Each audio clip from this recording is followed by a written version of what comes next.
મીઠી મધુરી વાત ભાગ આવ્યા 78।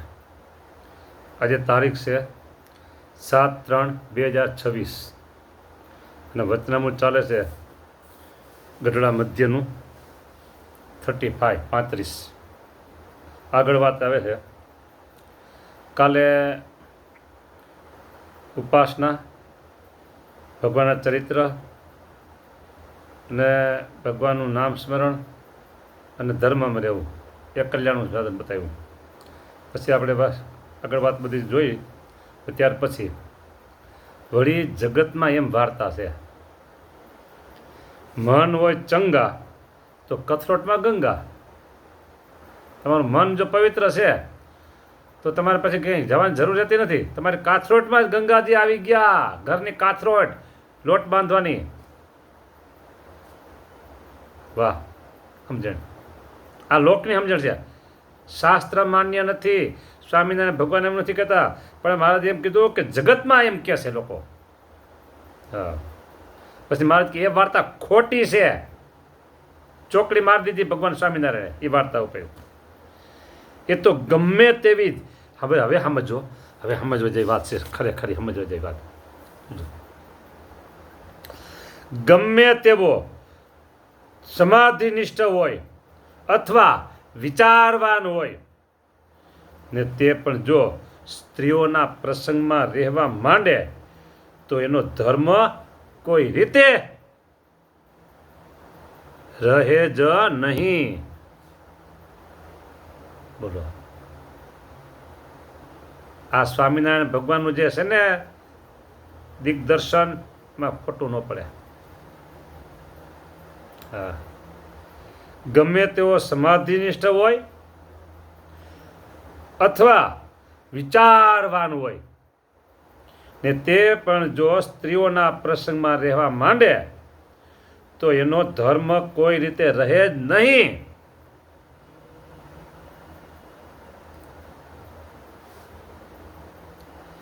આપણે લાંબુ કાંઈ કહેવું નથી, બીજું કાંઈ આગળ જોવું નથી કે કેવું નથી. પણ હવે તમે તમારી રીતે સમજી લેજો. જે કોઈ ડિપાર્ટમેન્ટ, સરકારી કે પ્રાઇવેટ, કર્મચારી વિભાગ, કર્મચારી સ્ટાફમાં બંને જણા હોય, બંને જણા કામ કરનારા હોય, સ્ટાફમાં હોય જ અત્યારે તો. બસ ખાલી આટલું જ કહું છું, મારે સમજી લેવું હોય તમારે.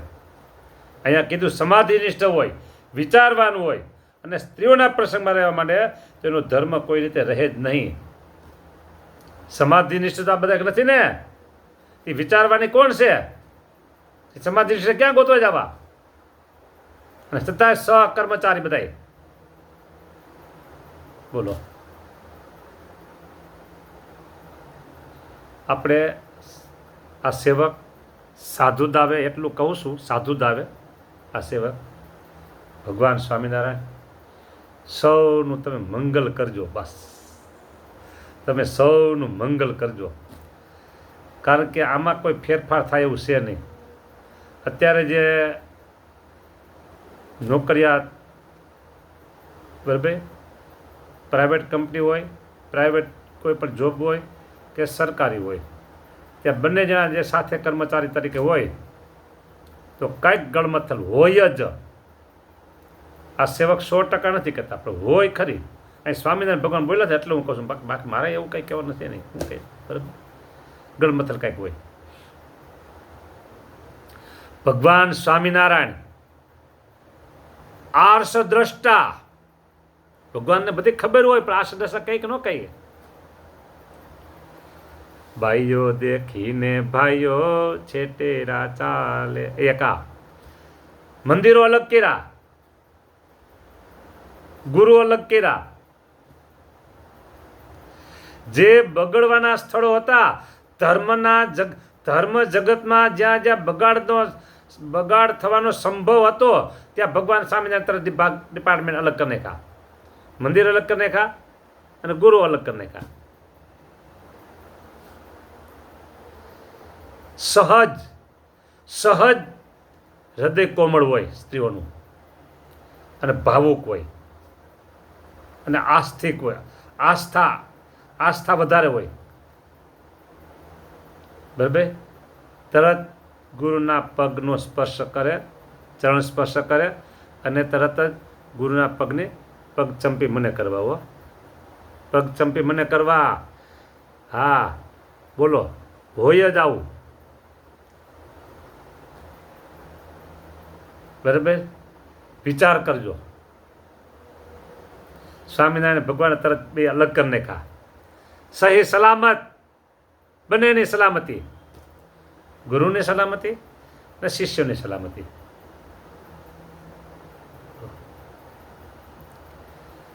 એક એ કર્યું, મંદિર અલગ કર્યા. ભેગું બધું હોય, ભેગું મંદિરમાં બધું ભેગું હોય તો શું થાય?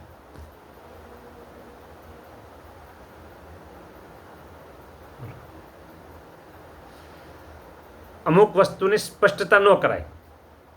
લોકો બધા હોશિયાર છે અત્યારના, એ સમજી જાય આટલામાં. સ્પષ્ટતા ન કરું તો એ તો ભગવાન સ્વામિનારાયણ કરતા આવડે ને એવું દુનિયામાં કોઈને ન આવડે. હા, એ સર્વોપરી અમતા કહીએ છીએ.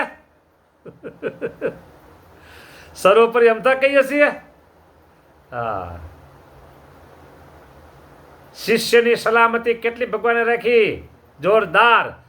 માટે એક વખત બધા કીધો, ભગવાન આપને thank you, thank you, thank you પ્રભુ, આપણો આભાર, આભાર, આભાર. આવું સરસ તમે બધાને અલગ કરી દીધું, બધાને સલામતી જાળવી દીધી. હા, વિચારવાનું હોય અને સમાધિનિષ્ઠ હોય, એનોય ઠા રહે નહીં ધર્મમાં. બરાબર. હા, કે જો સ્ત્રી પુરુષના પ્રસંગમાં રહેવા માંડે તો એનો ધર્મ કોઈ રીતે રહે જ નહીં. સ્ત્રીઓના પ્રસંગમાં રહેવા માંડે તો. બોલો, આગળ થોડુંક લઈ લો. સમય છે, હજી 5 મિનિટ છે. હવે વધારે લાંબી વાતો નથી કરવી, એટલું કહી દઉં કે જેને સહી સલામત अपनी सलामती मुसाफरी, अपनी सलामत मुसाफरी करवी હોય જીવન રથમાં, જીવન માર્ગમાં, તો બંને એટલું શક્ય એટલું એનાથી દૂર રહેવાનું. એકાંતમાં નહીં રહેવાનું, એકાંતમાં રહેવાનું નહીં. અને સગા સંબંધી હોય છતાંય એકાંતમાં ન રહેવું. ભગવાન ના પાડી. માં, બહેન અને દીકરી એની સંગાથે એકાંતમાં ન રહેવું. શિક્ષાપત્રીમાં લખી નાખ્યું. એટલે આપણા ધર્મની સલામતી માટે, આપણા જીવનની સલામતી માટે, બરાબર, આપણો રસ્તો, આપણો માર્ગ એકદમ સલામત રહે એના માટે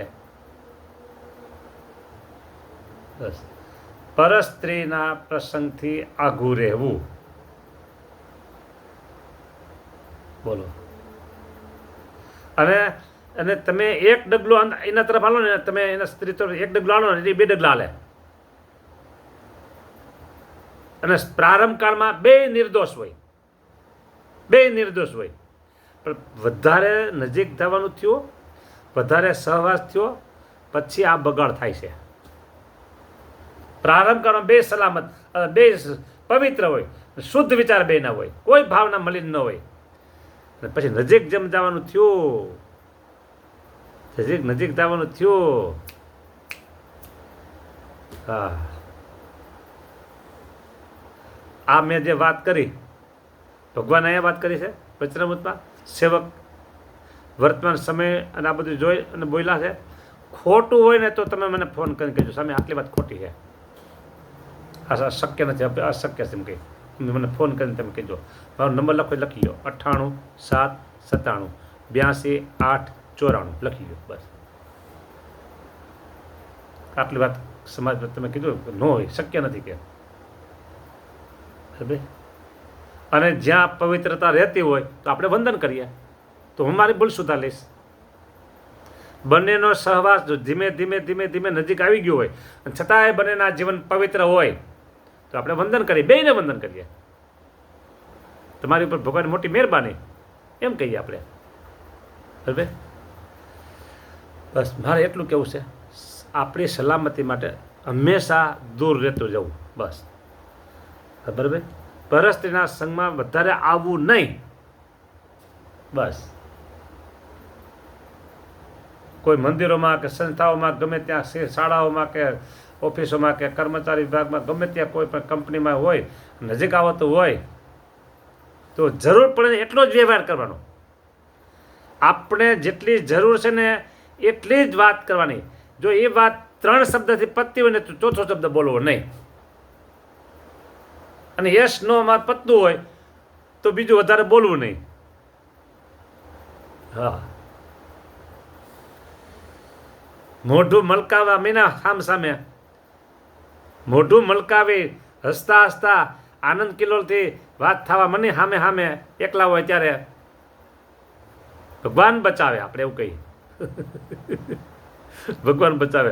કારણ કે અહીં જો એમ કીધું, જો હું વાંચે સંભળાય દઉં 2 મિનિટ, બરાબર, 1 મિનિટ છે વાંચે સંભળાય દઉં. જો મારે એમ કીધું, અને ગમે તેવી ધર્મવાળી સ્ત્રી હોય ને તે જો પુરુષનો સહવાસ થાય તો એનો પણ ધર્મ રહે જ નહીં. ગમે તેવી ધર્મવાળી સ્ત્રી હોય, તે ધર્મવાળી ક્યાં ગોતશો તમે? બરાબર, એનો પણ ધર્મ રહે જ નહીં. અને એવી રીતે સ્ત્રી પુરુષને પરસ્પર સહવાસ થાય ને એનો ધર્મ રહે એવી તો આશા રાખવી જ નહીં. જો શું કીધું, ભારત સ્વામિનારાયણ ભગવાન બોલ્યા ને, ખોટું ન હોય. આજે મારી પાસે 1 મિનિટ છે.